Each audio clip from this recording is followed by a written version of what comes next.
Welcome back, everybody. It's time for the King of Marines versus WECG's champion of Korea. I'm Wolf. Joined with me is Moonglade. Stats definitely the favorite here. I would have to say so. Coming off that WECG qualifier win, he must be feeling very confident, especially against a player who we have not seen much of in a very long time, who made the switch to League of Legends at one point, then came crawling back to Starcraft 2. Indeed he did. You want to take a look at some of His stats. You can see that his most notable record for individual leagues was actually WECG. Made it to the round of 8 the last season, so it was around the same time period. Yeah.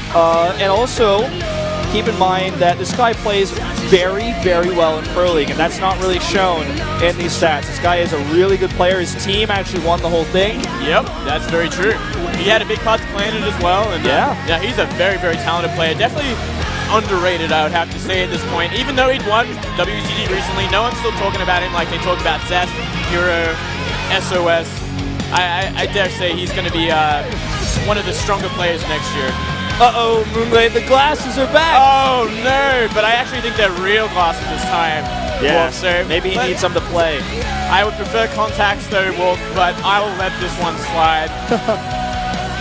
Well, I think his haircut looks good at least. It's nice. You know who he looks like almost? Like, who?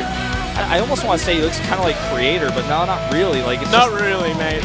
Not even like, close, actually. I just want to say, like, I don't know, the way his hair like highlights look, which reminds me of Creator for some reason. His hair is definitely not as super straight as Creator's, but but he's looking very focused, ready for this match. Yeah, you know, he's the darkest horse in this tournament.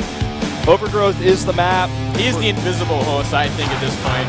No one can see him. He's like on the chroma code, like #FFFFFF. Like, he is as dark as it gets, man. He is by far the most surprising player to make it into this tournament. He's the mystery player, I feel, and I'm so excited to see how he's going to play up against Stats. Starting on Overgrowth, not a bad map at all. There's a ton of information about Stats' play out there to study. Notably his recent match against TY, WECG. That would help him a lot. Yeah, amongst others. So MarineKing definitely has a lot of information to go on here, and he's got a great team. MVP, his new team. Brand new team. Maybe we'll see a brand new style. I'm not sure. We already see brand new hair, different glasses. Things are changing with MarineKing Prime, hopefully for the better. Yeah. Let's see how he can perform here, you know. A win over Stats would be pretty incredible, even when you consider that he's such a hard player to prepare for. I actually can't even imagine it, to be honest. It'd be ridiculous. Yeah. It would blow my mind, but in a good way. I would be more surprised by that than if I walked outside and it was daytime still after this at like 9 p.m., man. That would be pretty surprising. I'd be like, whoa, it's daytime? That doesn't make any sense, but when MarineKing wins this, I'd be a lot more surprised. Well, hey, let's not count him out just yet. He did get here through some pretty good players. He did beat one Protoss in his qualifier, Paralyzed. Yes. So, you know, he has some experience. He has shown what it takes to get this far. Maybe he can take it all the way. Yeah. Wouldn't that be a Cinderella story? Certainly would be. He beat Paralyzed 2-0, I believe. He beat Maru 2-0. Insane. He beat Biel 2-1. Yeah, was able to beat Biel. And Impact. Impact is also a great player. Yeah, that's actually a good point, too. He did beat Impact. But no Zergs in this group. Only 2 in the tournament. We'll see if he can actually match up against them. That's what we're waiting to see. Looks like the players are in the lobby, so this should be starting up in just a moment here. Stats looking actually a little bit tense. Looking cold in my opinion. I mean, with that heat pack, it is actually a little bit cold, a little bit chilly in the studio. Yeah. And yeah, cold hands has a big part to play when you're, especially here. I experienced it. I had cold hands. So we're gonna have a relog here for one of the players, so it's gonna take a little bit more time. Teeny little bit of a delay. But that's fine. We can talk more about how cold it is here in Korea. It is getting a bit colder. In fact, I'm going to check the temperature right now and see what it's at. And I mean, I got to play in Code 8 around this time of the year. What was it, 4 years ago now? A long time ago. But no, I know how it feels. And I know every pro gamer knows how it feels. Like, you have to warm up pretty significantly. Yeah. And when it's winter time especially. Yeah, you know, it's 8 degrees Celsius outside. Now in the studio, you you have your own like little heater in there that you could set yourself. Oh, really? Yeah, as far as I know. I know there's that they definitely have that for AC for like you know, keeping it cool. Yeah, and I believe you have a small little heater in there as well. But what's important is, like you said, your hands. Hands are everything. Even in the summer, your hands can get cold while you're playing, you know, if you're moving that fast. That's why sometimes even rarely you see in the summer a player has a hot pack, and you're like, well, it's, you know, it's like... Yeah, that is pretty strange. It's like 28 degrees outside. Why's you got that? Yeah, I haven't seen that too often, but no, I know exactly what you're saying. I mean, even air conditioning can cause a problem as well to some players. Yeah, that's true. Some players in particular little feisty about the conditions of the temperature. Sure, yeah, I've seen some pros players at certain events to get a little bit heated. Some human players, I believe, a long time ago. I'm not sure who, but just rumors I've heard. You know, just a rumor? Who'd you hear that from? Oh, I can't say. Oh, I can't say. I'd never betray my friends. Never. Never, ever. Yeah, never anyone ever in that other Deader game ever play in really hot conditions. All right, let's keep this on track here. Let's keep this on track. We got MarineKing Prime. Sorry, not MarineKing Prime. MVP MarineKing. Well, the thing is, you can still call. I think you can call him MKP. Is he still MKP? Yeah, but I don't think you can call him MarineKing Prime anymore. Marine. We're in a different era. I wonder what the P would stand for. I don't know, man. Prime as in like he's still primed to go. MarineKing primed. Listen, like this is like the intro to a video game. It's like the year is 20XX. MarineKing is on MVP, and he's playing against one of the best cast lacrosse in the world. It's happened. It's here. All right, guys. Game number 1, Stats versus MarineKing here at the HOT6 Cup, Group A.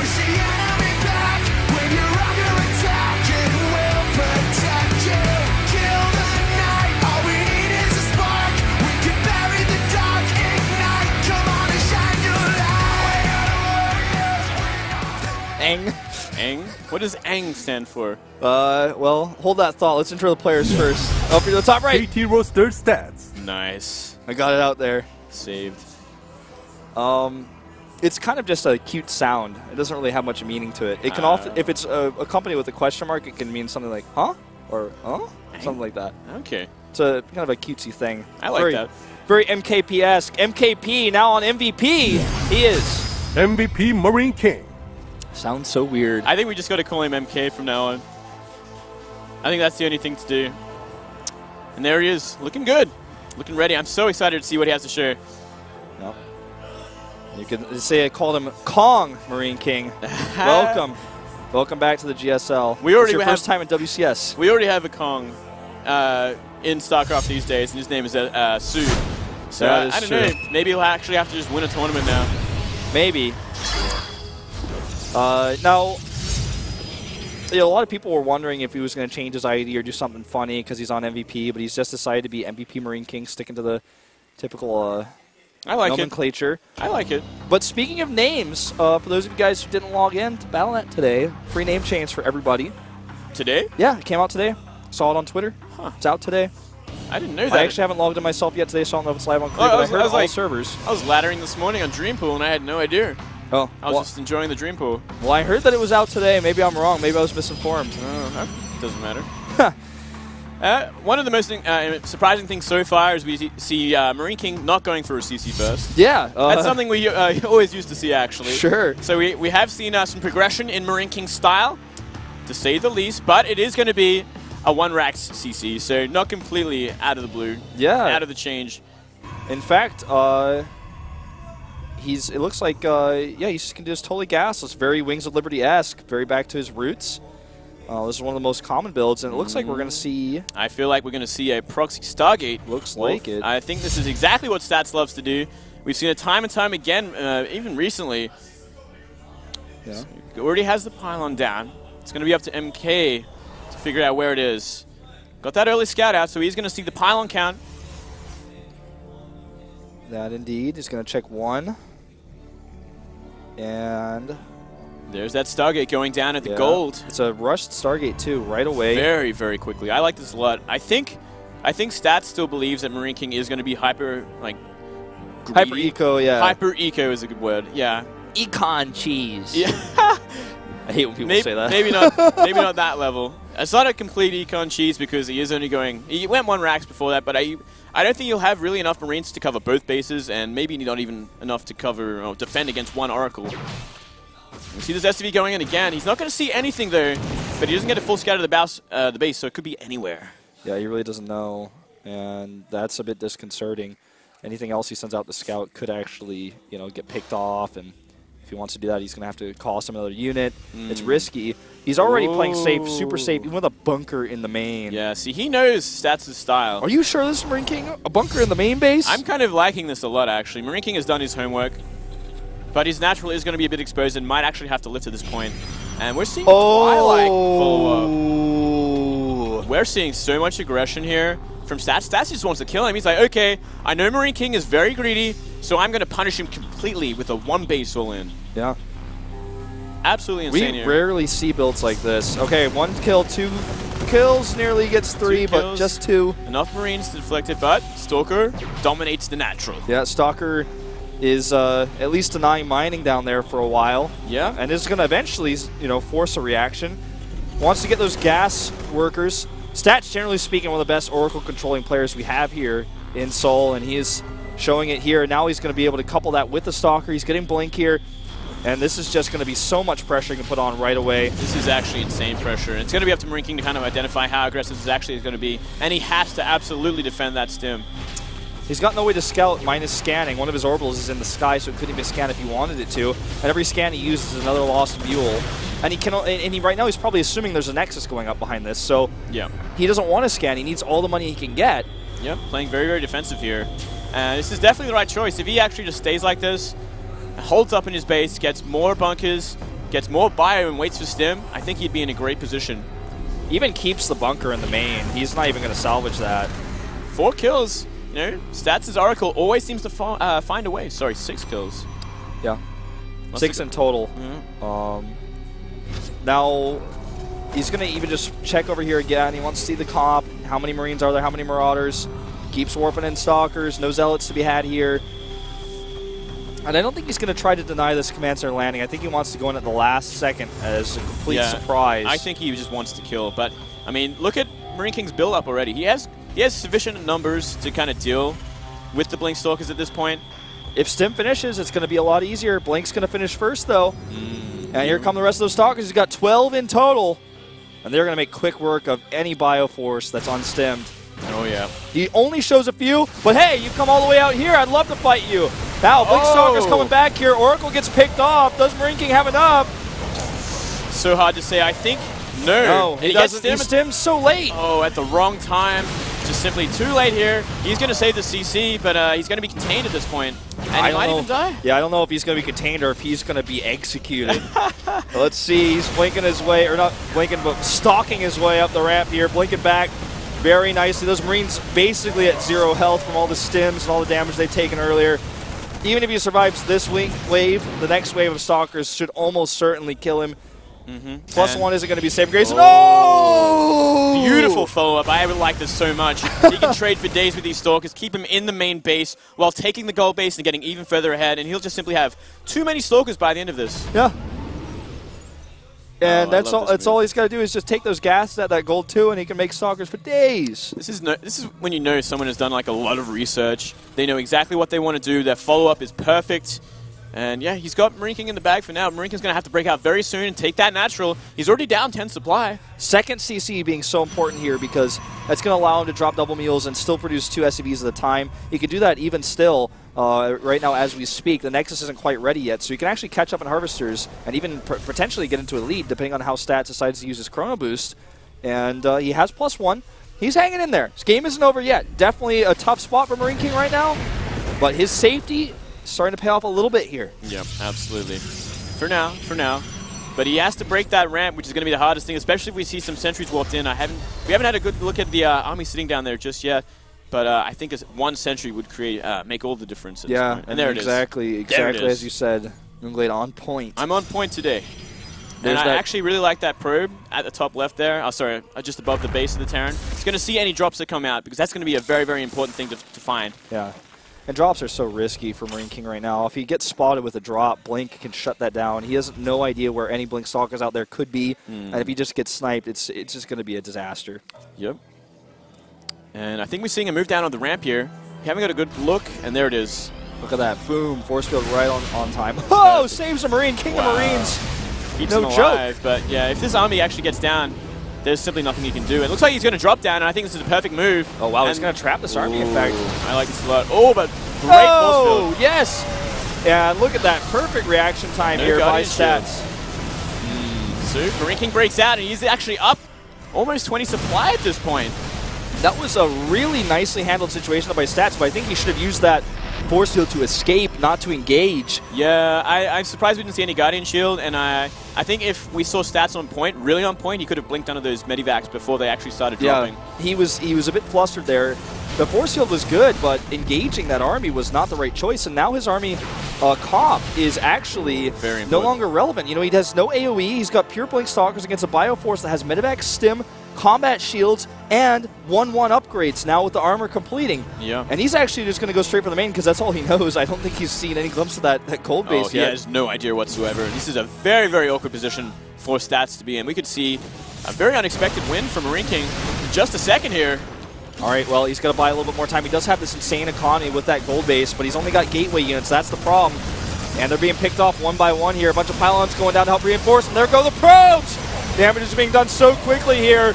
Good Blink Stalker micro by Stats for the upgrades, and that stim is doing too much! Oh, and GG! MarineKing takes the lead! What an impressive win. And those upgrades did everything for that fight, and I mean, great patience from MarineKing. He knew exactly what he had to do in a kind of a super all-in from Stats. Not getting the kill, not finishing him off, simply containing him with a weak economy to back it up. Do not test MarineKing's medevac control. Do not test his ability to use medevacs to surround, outposition your army. I agree with you completely. Maybe with a little bit more reaction out of Stats, a fast reaction, he could have sniped those medevacs before they unloaded. Yep. But they came out too quick. He got that surround, and then Stats decided that with that force that he could actually fight, which did not bode well. He had no AoE, he had nothing to follow up, and his gold base was exposed. He had to defend that. He had to defend that, and yeah, simply just a great follow-up from MarineKing. He knew exactly what he had to do. And Stats, I mean, it was a very well-orchestrated sort of all-in and follow-up, but I think his expansion was just simply too late considering how early the CC was. So he still had, MarineKing still had the eco lead with double mules in the main base. Yeah. And eventually just came back to killing when he got down his ramp. The efficiency of medevac bio with stim versus just pure gateway armies, even with Blink, eventually you've got to get that AoE, or you've got to get some zealots to tank, and you have to have enough zealots. You can't just warp in a few because there's going to get kited like you saw. Absolutely. And when you need AoE. You need either Colossi, you need charge lots, you need Archons, you need Storm, you need anything, not just Blink Stalkers and slow zealots. It's going to be a fail. Well, King Sejong is Stats' map, and I think he's going to have to play a little bit more of a straight-up game here. I don't think he's going to try anything too funny here. Yeah, I would be very surprised if he tries another funny sort of thing against MarineKing. I think Stats' best bet is to simply play a straight-up game. Yeah, one gate expand. Maybe, you know, if he wants to do Oracles again, that's fine. He can, as long as he expands behind it. Right. You know, two-base play, I think, is the way to go here against MarineKing. Use your strengths. You're one of the best macro processors in the world. Yep. And you're playing against this guy who's a bit out of practice, who seems to be out of shape. He qualified, but, you know, you got to be thinking of Stats. I'm a better player if we get to late game. Let's go there. This is the last play you want to be doing gimmicky stuff against. Oh, absolutely. MarineKing is the scrappiest player, the scrappiest Terran, perhaps in Starcraft 2 history. He's been around for a long time. He's seen it all, and he's got his own style as well and his own mindset. So this guy has defended 6 pools with a CC first. Okay, he knows when you all in this guy, you better be prepared to fight those Marines. Yep, absolutely. So Stats, we have to wait what he's got in store for King Sejong Station. I definitely think a good map for Stats in this fight. Yeah, I think so too. Plays into his style really well. Definitely has the potential to go Oracle Harassment really well on this map. His Warp Prism drops are really strong. He likes to use that here as well. Yep.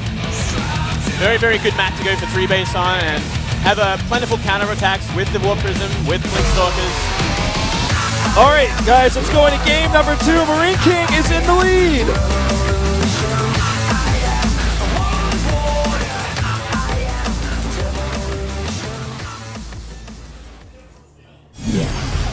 KT roster stats. Well, that was pretty quick. You didn't even get to introduce I didn't even get to say anything. Welcome, Stats, though.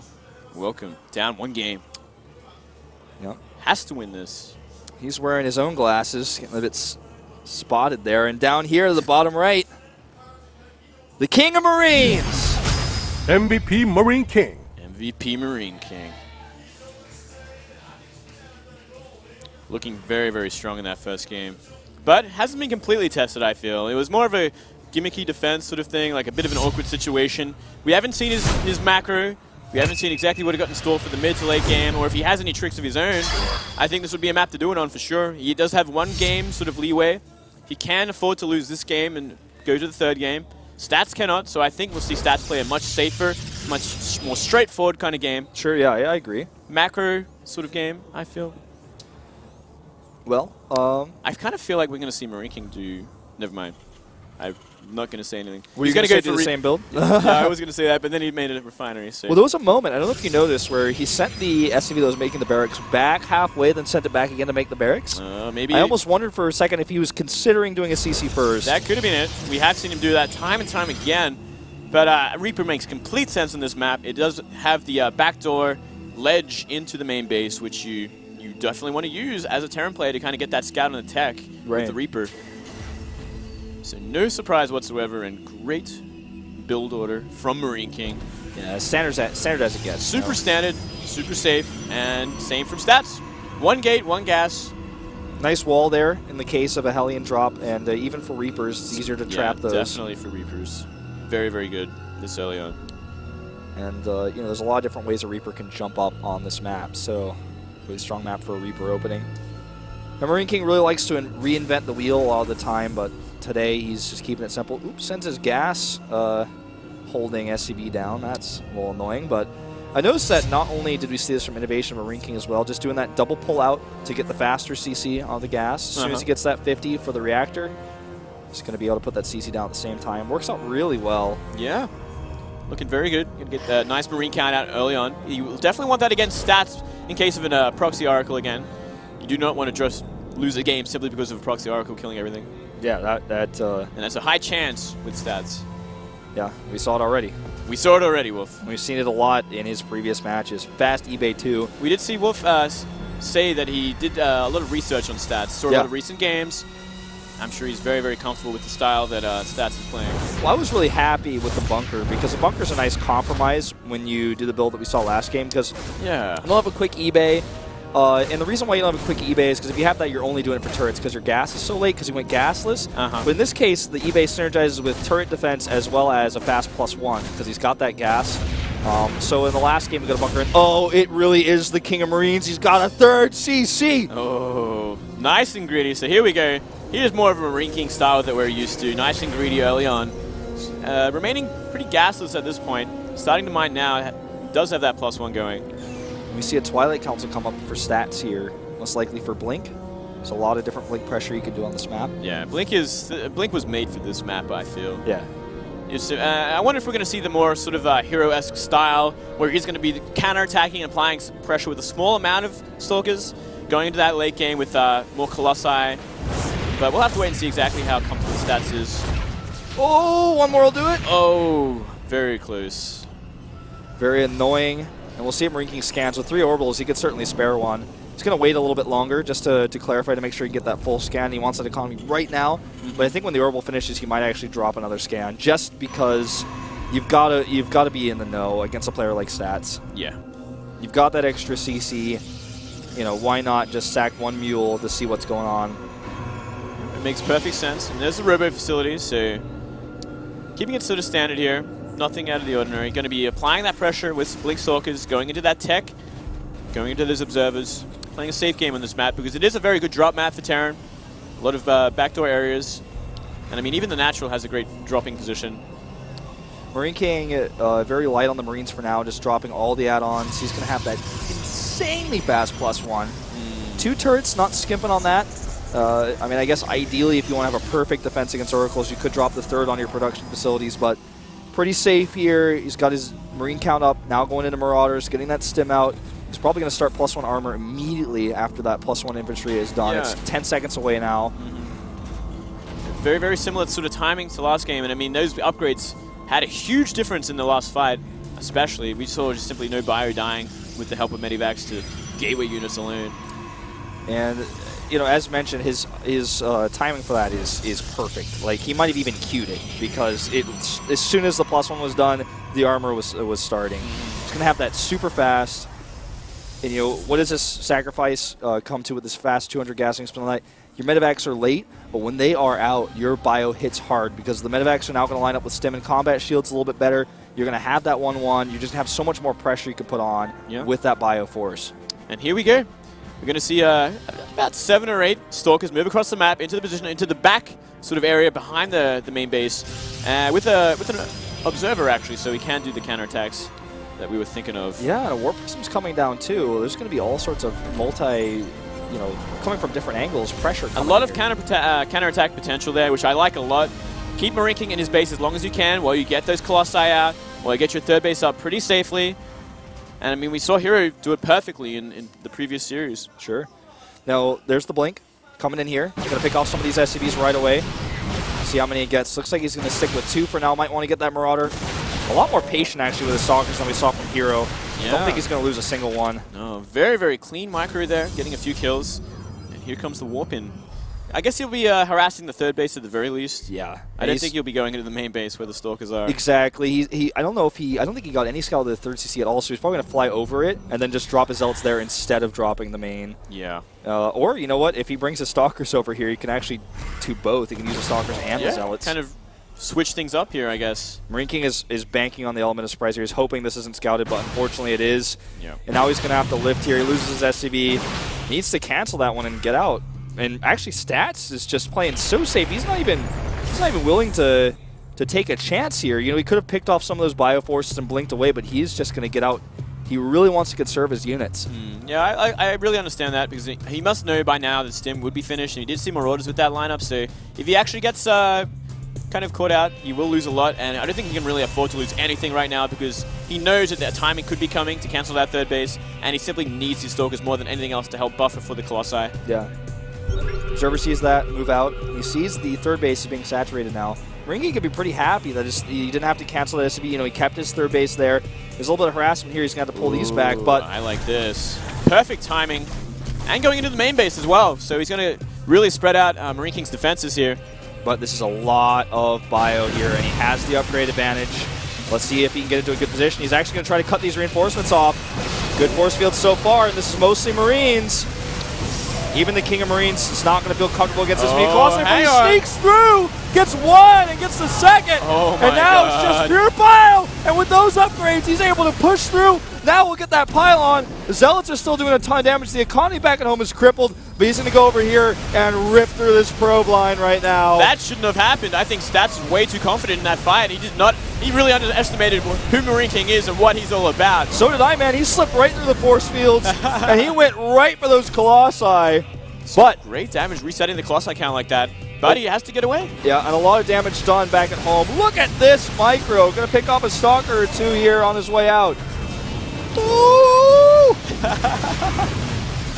Wow, great trades there, but it's pretty much even supply count. We did see 16 workers killed for MarineKing. Yep. So, you know, all in all, it was a pretty fair trade, I'd have to say.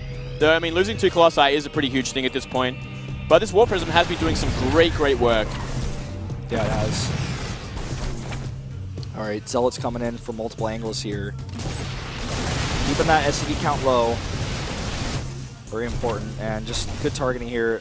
We have a late reaction here by MarineKing. But notice he also has the +1 for Vikings now. He is going full upgrade this game. Yeah, he is. And I really think Stats is going to have to start compensating for that. If he hasn't already, we'll have to wait and see on the production tab. If he actually has 2 Forges down, because I think he needs 2 Forges down ASAP when looking at these upgrades. 2-2 finished already? Yeah. Absolutely insane. He's going to be a whole set of upgrades ahead. Well, he's already 3 sets ahead. And now, you're rather 3 upgrades ahead. And we'll see. Twilight Council's coming, or the Templar Archive's coming up now. He's going to be able to switch to Storm. I don't like where that Templar Archive is, by the way. That is in a perfect drop position. That could get sniped so easy if he's not careful. Yeah, if MarineKing goes for that. Yeah, that's a Such a good target as well. He's going to have to be very careful with that. He's been very heavy-handed, MarineKing, this game with his unit comp. He's very confident with his control. Yeah, and he's also, you know, very low on medevacs. Now making 4 because he realizes, okay, I don't need these Vikings quite as early as I thought. Not when your Marines and Marauders actually kill the Colossi. I guess you don't really need them. Yeah, and you know, now that he's got these double reactor medevac productions coming up, he can use his 2-2 bio, which is soon to be 3-3. Well, not soon to be, but he's starting now 3-3. On the way. It's on the way at the 15-minute mark. And we see a second forge go down for stats, so he's finally starting to compensate for his disadvantage here, which I think is very important. This going is into the late greedy, game. by the way, this CC. I think this is like a risk that will pay off if it goes down, but I think it's a healthy risk, actually. I like it a lot, Wolf. It's a very positional risk, too, because it allows you to get your army into a great spot. If you make a planetary there, you're in such a good position. Yeah, and, you know, the observer doesn't see this. This is a big scan, allows him to go over here and do another big attack. This time he's got a bunker set. Look at that positioning, right in between the mineral line and the CC. He's going to be able to easily repair this and take no losses. Oh, yeah. And look at the attack, man. MarineKing is in a great spot. Storm is ready, though. He's got no ghost to speak of, so the splits are going to have to be very good. Oh, yeah, I do not see this happening. Even with the upgrade advantage, 2 Templars, 4 Colossi. I don't see MarineKing breaking this, but we were surprised in the last fight. Well, he's just going to try to zone this out and then take control of his base. He's got Stats running a bit scared, in fact. Yeah, Stats actually has to really react to this top here. He's going to lose the Nexus. It's getting low. He gets it. And is going to be able to actually take a little bit of a fight here. MarineKing sticking around, I'd say, a bit too long. I'm not sure if this ends up being worth it because the counterattack is very scary. I think the counterattack is going to be real here. We did see the Vikings go down as well. Yeah, this is scary. There's 4 Colossi on the map versus just 5 Vikings. Not a good ratio. This is no planetary over here. It's even a vanilla CC. He's killing his own rocks so he can get home faster. This is not looking good. I think he's stuck around a bit too long. Yeah, a little bit of an overcommittal there. His Viking count was a little too low considering how many Colossi there were. Plus, I don't think he was expecting Storm whatsoever. And now Stats is going to go for that counterattack.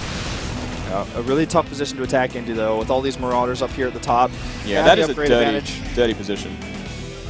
But he still didn't see that CC, and this is that blessing in disguise, quite literally right now. Yeah. As MarineKing is just, oh, well, hold that thought. He's going to get scouted now. I was going to say he's just really living off of that. Yep, he's going to have to actually make a move here, but Vikings getting closer to being done. Vikings are zoning this out very, very well here. He wants to go out kind of like the middle way, doesn't want to go through the side there. And looks like he's actually just going to pull back. Wow, MarineKing is actually able to solidify this position. Yep. Meanwhile, Zealots are doing a decent amount of damage, and they draw the army back.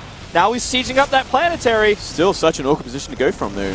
These Vikings are going to have perfect shooting range for the Colossi. We do see Storms go down. Oh, you don't want to walk down that ramp against the Storms, but these Storms are real, man. These are doing so much damage. MarineKing just has that upgrade advantage. He doesn't care. He just doesn't care. The Vikings now have +2, and they're actually going to push these Colossi down. What are we seeing? Are we seeing a 2-0 on Stats? I'm actually speechless. Who is this guy? MarineKing is looking so good today. What the hell is happening? This is actually unspoken of. Oh.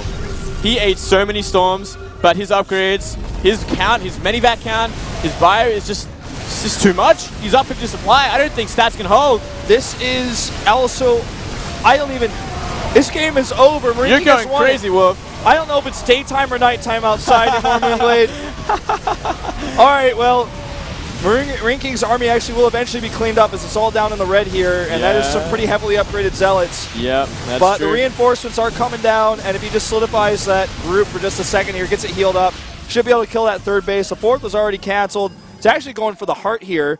Zealot harassment seems a bit desperate at this point. I think he's he's going to kill the Nexus. There's simply nothing that can really stop him. You see, Zealots come from behind, but he's going to kill it, get out of there. Yep, Zealots get cleaned up. The crowd is speechless here as well as the Korean commentators are freaking out. They're going crazy, man. This is MarineKing. This is MarineKing. MVP MarineKing. This is MVP MarineKing, man. MMK. This is a new man, MK. Well, MVP MK. Now, all he needs to do is just sit back for a minute and let all of his bajillion medevacs. I think he's got about a bajillion. At least. Or 7. He is in such a dominating position from here. He can simply just go mass pure bio with medivacs, and there is simply not enough AoE in the world to defend against this. He has just so much army that doesn't matter how many High Templar are there. He can continue to forego ghosts.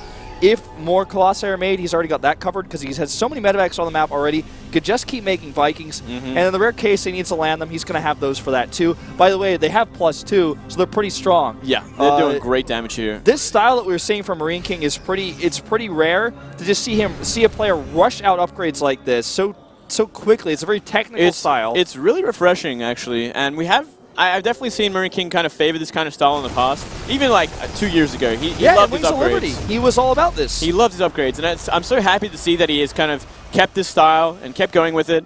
And you know, he's got his own sort of mindset in the game, and now he's in such a strong position because of it. Stats was not expecting to lose these fights that he has been losing. This is no common thing to see a player, a Terran player, have 3-3 before a Protoss player. It shouldn't. It just really theoretically shouldn't happen. But it did. MarineKing playing this so well. Yeah. The hype is real. I can't believe what we're seeing. The hype is real. All Colossi are dead. These Vikings will eventually land here. There's a lot of Zealots, but, I mean, if all you got is Zealots and a couple of Whiff Storms, nothing is going to happen here. And we're going to see GG. Nope, yeah. And some Mana The Mules. Mana Mules. Welcome back, MarineKing. GG. Uh-oh. What? And right now, I can tell you, Innovation is like, oh, thank God, I don't know how to play this guy in a loser's match. Oh, my God. Yeah, I think Innovation is very happy he doesn't have to play him in a loser's match. He's like, I hope MarineKing gets out in first place. Yeah, I think that's what he's betting on at this point. He is looking sick. I'm so happy to see him back in full power. What world are we living in MarineKing to get out of this group? Well, let's hold our horses, Wolf, because he's got to go up against Hero next. And that is a whole new beast. That is a 70% win rate Protoss against Terran. I've got to just calm down. You got to chill out, man. I'm shaken a bit by this. And I have to say, quite frankly, there wasn't, as far as I could tell, a single very big mistake by Stats in that game. There was, you know, in the previous game where it was a bit weird with Blink Stalkers, but I would have to say the biggest mistake was losing those two Colossi like that. That was a huge kind of blunder, I guess. There was a bit of indecision also, I would say, in this play. Maybe overconfident. He's like, oh, I got two Colossi, I got 4 force fields down. There's only a little gap for the Marines to come through. They came through and killed him. Yeah, that was underestimating MarineKing there. Yep, it was. MarineKing, man, King of Marines, what are you going to do? He makes it to the winner's match. When we come back, though, we're going to have that match. Before then, we've got a quick little commercial break, so stay tuned.